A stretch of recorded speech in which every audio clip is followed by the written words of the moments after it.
Hello दोस्तों, आपका scary talks YouTube channel में स्वागत है। आज हम देखने जा रहे हैं श्रापित हवेली का रहस्य की कहानी। तो चलिए बढ़ते हैं कहानी की ओर।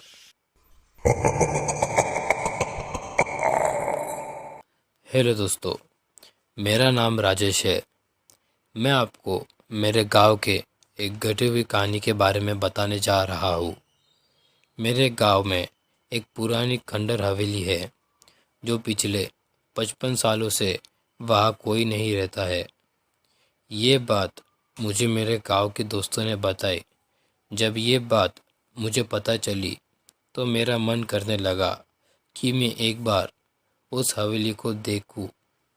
मुझे ऐसी जगह पर जाना और उनके बारे में जानने में बहुत दिलचस्पी होती है। फिर एक दिन मैं अपने दोस्तों के साथ बाहर जाने का प्लान बनाता हूँ और उस खंडर हवेली के सामने पहुँच जाता हूँ। वहाँ दूर दूर तक कोई आता जाता नहीं था। मैंने जब ये बात अपने दोस्तों से पूछी, यह अगल बगल में कोई रहता क्यों नहीं है, बल्कि लोग इस रास्ते से भी आ जा नहीं करते, ऐसा क्यों? तो मेरे दोस्तों ने कहा, ये हवेली बस पुरानी और खंडर ही नहीं है, बल्कि ये हवेली एक भूतिया श्रापित हवेली है। मैंने बोला, ऐसा तुम इतनी यकीन से कैसे कह सकते हो? मेरे दोस्तों ने कहा, यह पूरे गांव का यही मानना है।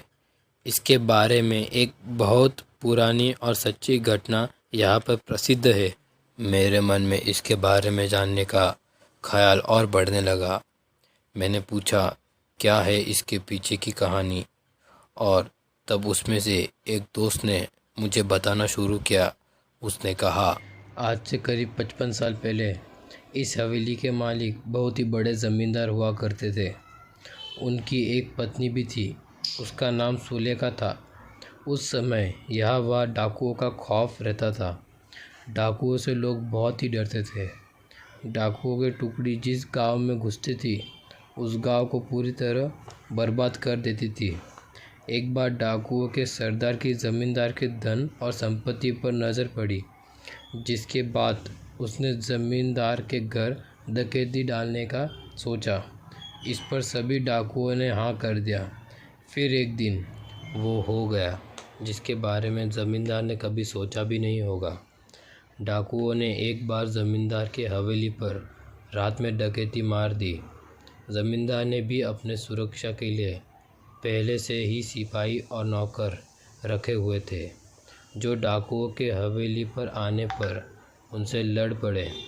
क्योंकि ज़मींदार के सिपाही और नौकर बहुत कम साधारण हथियार के साथ थे, वहाँ डाकुओं की संख्या बहुत ज़्यादा थी और अच्छे हथियार के साथ लैस थे, जिसकी वजह से ज़मींदार के सिपाहियों और नौकरों को कुछ ही देर में मार डाला।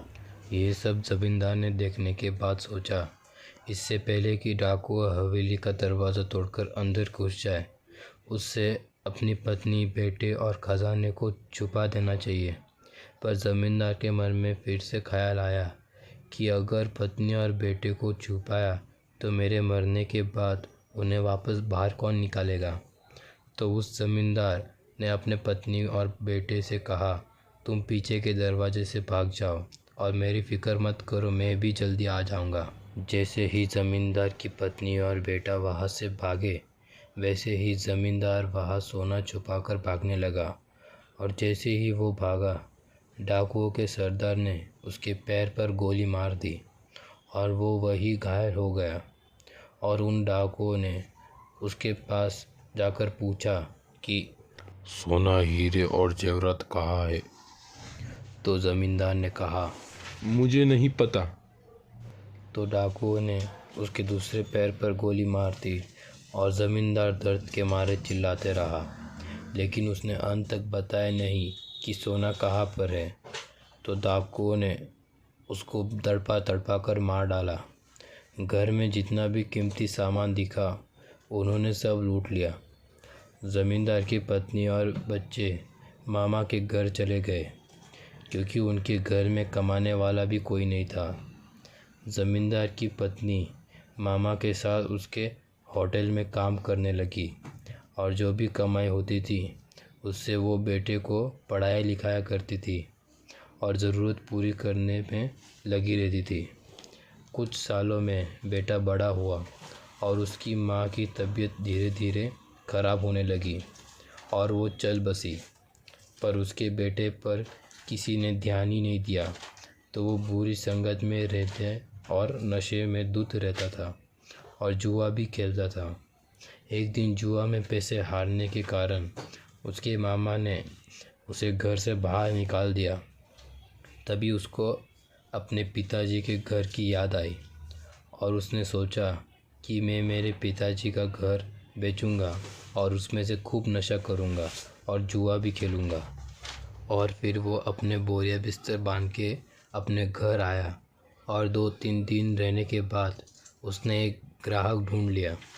जैसे ही उसने घर बेचने की बात की तो दरवाज़ा अपने आप बंद हो गया और अचानक से एक कुर्सी हवा में उड़ने लगी और ज़ोर से ग्राहक के मुंह पर आ गिरी, जैसे मानो किसी ने वो कुर्सी ग्राहक को फेंक के मारी हो। ग्राहक बहुत डर गया और डर के मारे वहाँ से भाग गया और ज़मींदार के बेटे को समझ में नहीं आया कि ये सब क्या हो रहा है।